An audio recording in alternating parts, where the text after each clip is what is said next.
Hello friends, જેમ બે જય માતાજી. કેમ છો બધા? મજામાં? સ્વાગત છે તમારું મારી રસોઈની ચેનલ. તમે જોતા હશો કે આ લોટ છે કે કાળું કાળું શું છે, તો મેં થોડા દિવસ પહેલાં બનાવ્યા હતા આખા અડદના વડા. તો મારી જોડે આટલો લોટ બચી ગયો હતો. તો આજે મને ઈચ્છા થઈ છે કે હું આ લોટ તો લઈ જ લઉં, જોડે જોડે મેં લીધો છે મકાઈનો લોટ તો અને ચણાનો લોટ. પણ ચણાનો લોટ એકદમ ઝીણો જ હોય છે અને પીસવાની જરૂર નથી.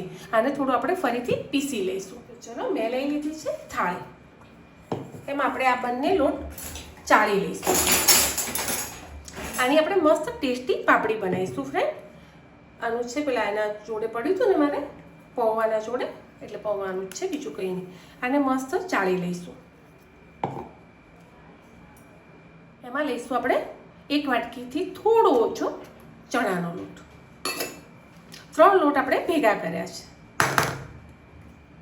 આમાં તમને બીજા લોટ ભાવતા હોય, ખાવું હોય ટેસ્ટમાં તો લઈ શકો, પણ આ 3ની મિક્સ કરીને બનાવજો પાપડી, બહુ જ મસ્ત લાગશે. ચલો, લોટ ચાળી લીધો છે. હવે આપણે અંદર મસાલા લઈ લઈશું. 3 લોટ પહેલાં બરાબર મિક્સ કરી લઈશું. અડદ ખાવામાં બહુ જ સારા ફ્રેન્ડ, પણ આપણે ખાઈ નહીં શકતા, તો આ રીતે આપણે અલગ અલગ વસ્તુ બનાવી અને ખાઈ શકીએ. ચલો, હવે આપણે મસાલા એડ કરવા લઈશું. આપણે અજમો, આ બધા લોટમાં અજમો એડ કરી દેવાનો. ટેસ્ટ તો સારો લાગે, પણ સાથે સાથે ફ્રેન્ડ આપણને માફક બી આવે. અડધી ચમચી જેટલી મેં લીધી છે હિંગ, બરાબર? કારણ કે અમુક લોટ કેવા કોઈને માફક આવતા હોય, ના આવતા હોય, તો અજમાના કારણે આપણને ખાસો ફાયદો થાય. ટેસ્ટ અનુસાર મીઠું એડ કરીશું. 1 ચમચી ભરીને હળદર એડ કરીશું. વધારે થોડી કરો તો બી વાંધો નહીં, કારણ કે આપણે પીળાશ પડતો કલર લઈશું એટલા માટે. મરચું ટેસ્ટ અનુસાર તીખી ખાવું હોય તો લઈ શકો છો, મેં નથી લીધું, બરાબર? કારણ કે મરચાંનો ટેસ્ટ સારો તો લાગે, પણ કલર આખો ચેન્જ કરી નાખે. તો આપણે ઉપરથી જ્યારે મસાલો વપરાઈએ ને એ વખતે મરચું અંદર એડ કરીશું. અત્યારે મરચું નહીં લઈએ, બરાબર? હવે 2 ચમચી જેટલું તેલ એડ કરી દઈશું. અને હા, જો બહુ જ કડક અને ક્રિસ્પી ખાવી હોય ને તો નહીં કરો તો બી ચાલશે, પણ જો છોકરાઓ માટે કે વડીલો માટે બનાવતા હોય તો ચોક્કસથી અંદર તેલ એડ કરી દેજો. મેં 3 ચમચી જેટલું તેલ લઈ લીધું છે. હવે આપણે એક મસ્ત લોટ બાંધી લઈશું. સાદું જ પાણી લઈ લેવાનું છે, માટલીનો લો, આરોનો લો, કોઈ પાણી ગરમ કે ઠંડુ એવું લેવાનું નથી. ચાલો, તો એને લોટ બાંધી લઈશું આપણે સરસ. ફ્રેન્ડ, લોટ તો બાંધી દીધો છે, પણ તમે જેટલો એને ટીપીને જેટલું સરખું થાય ને, જો હાથથી મસળી શકો તો વાંધો નહીં. નહીંતર કોઈ બી વસ્તુ તમે વાટવાની હોય ને એને તમે આ રીતે પછાડી કે તમને જો થાળીમાં ના ફાવે તો તમે તમારે રસોડું ક્લીન હોય, કોરું હોય તો એમાં બી લઈને તમે એને મસળી શકો. આમાં તમારે 5 મિનિટથી 7 મિનિટ સુધી એને બહુ જ મસ્ત મસળી લેવાનું. જોડે પાણી લો, તેલ લો, તમને જે ફાવે એનાથી મસળી લેવાનો. પણ એને મસળીને મસ્ત લીસો કરી લેવાનો. તરત બાંધીને તરત વસ્તુ કરીને એવું નહીં કરવાનું. જેટલો મસળશો ને એટલું રિઝલ્ટ તમને સારું મળશે. તો આ રીતે હું એને 5 મિનિટ મસળી લઈશ. કોઈ આવું ખલપત્તર હોય ને તમારી જોડે તો તમે એનાથી બી ટીપી શકો. આ રીતે મસ્ત ટીપીને આપણે સરખો કરી દઈશું. જો હવે ચોટશે બી નહીં તમારા હાથ જોડે. જેટલો ચીકણો થશે ને એટલે મતલબ ટીપશો ને તમે એટલો લીસો થતો જશે. જો ફ્રેન્ડ, કોઈ પણ ગુસ્સો હોય ને તો યાદ કરી દેવાનું, તો આ ટાઈમે આપણને કામ આવશે. આ રીતે ટીપે જઈશું. ચલો, તો ફ્રેન્ડ બહુ જ મસ્ત લીસો લોટ થઈ ગયો છે. પહેલાં આપણે અડતા હતા ને તો તૂટી જતો, દેખાય છે ને તમને? હવે ખેંચાય છે બરાબર. બસ આવો લીસો કરી લેવાનો. હવે આપણે આમાંથી નાના નાના લોયા કરી લઈશું અને એકદમ પતળી એકદમ રોટલી વણી લઈશું. અટોમણ ચોક્કસથી લઈ લેવાનું, એમને રોટલી વણતા તમને નહીં ફાવે. ચલો, એને વણી લઈશું. એકદમ પતળી વણવાની છે, એટલે અટોમણ લઈને જ તમે વણજો એને, બરાબર? કારણ કે અડદનો દાળ છે ને અંદર લોટ એટલે ચોટે. મસ્ત એને વણી લઈશું પતળી એકદમ. તો જો ફ્રેન્ડ, મેં એકદમ પતળી રોટલી વણીને તૈયાર કરી દીધી છે. સાદી સિમ્પલ રીતે તમે વણી શકશો, કોઈ પ્રોબ્લેમ નહીં આવે.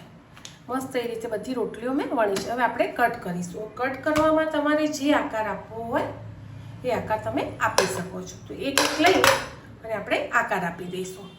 જો શક્કરપારાનો આકાર આપવો હોય તો એ આપો, પાપડીનો આપવો હોય તો પાપડીનો આપો, તમને જે રીતે ગમે એ રીતે તમે પતળી પતળી ચિપ્સ, પતળી ખાલી એમનું ચિપ્સનો આપશો તો બી બહુ જ મસ્ત લાગશે અને તળવામાં વાર થશે નહીં. આનાથી પતળી કરવી હોય તો બી કરી શકો છો. બરાબર? તો ચલો આપણે શેપ આપી દઈએ.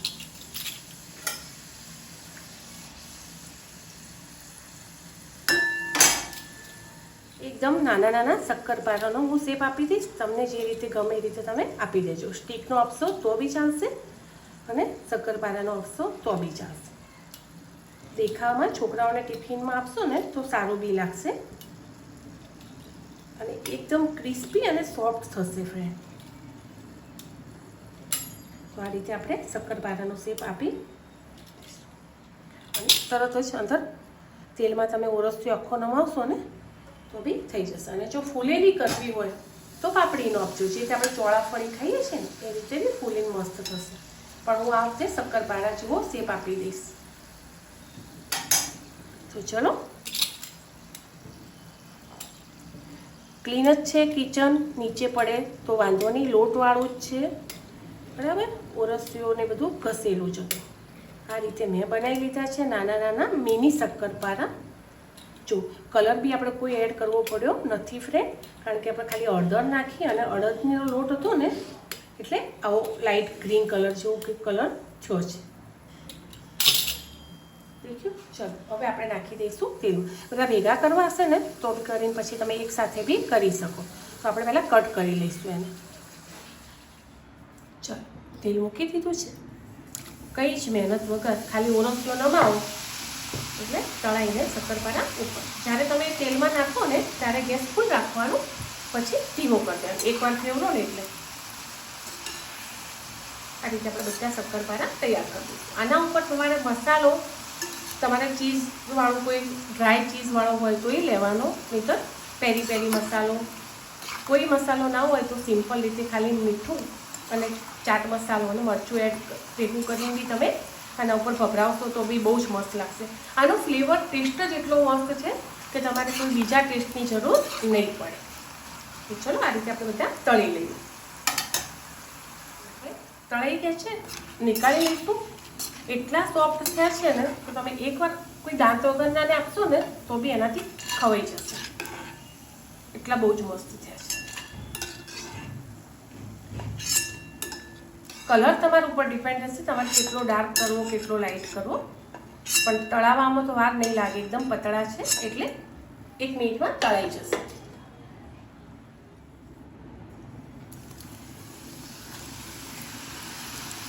સહેજ હાથ લગાવો અને તરત જ તેલમાં સરકી જશે.